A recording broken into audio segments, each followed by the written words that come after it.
where the wild things are. The night Max wore his wolf suit and made mischief of one kind and another, his mother called him "Wild Thing," and Max said, "I'll eat you up." So he was sent to bed without eating anything. That very night, in Max's room, a forest grew, and grew, and grew, until his ceiling hung with vines, and the walls became the world all around.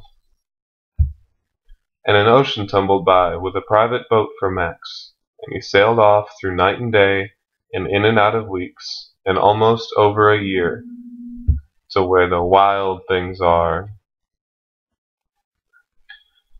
And when he came to the place where the wild things are, they roared their terrible roars, and gnashed their terrible teeth, and rolled their terrible eyes, and showed their terrible claws, till Max said, "Be still," and tamed them with the magic trick of staring into all their yellow eyes without blinking once.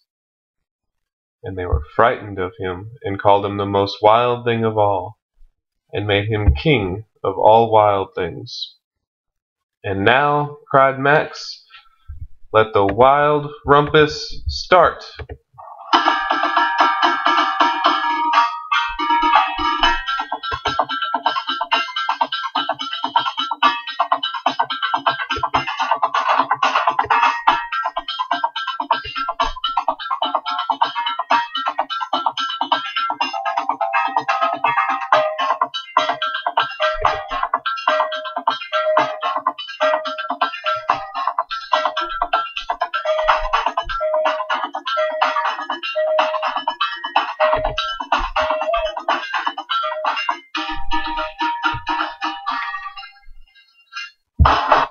"Now stop!"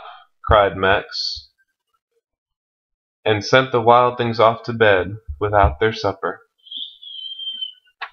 And Max, the king of all wild things, was lonely, and wanted to be where someone loved him best of all.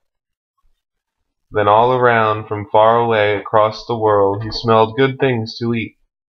So he gave up being the king of where the wild things are.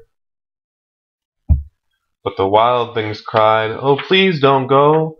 We'll eat you up, we love you so." And Max said, "No." And the wild things roared their terrible roars, and gnashed their terrible teeth, and rolled their terrible eyes, and showed their terrible claws. But Max stepped into his private boat, and waved goodbye, and sailed back over a year, and in and out of weeks, and through a day, and into the night of his own room, where he found his supper waiting for him. And it was still hot. The end.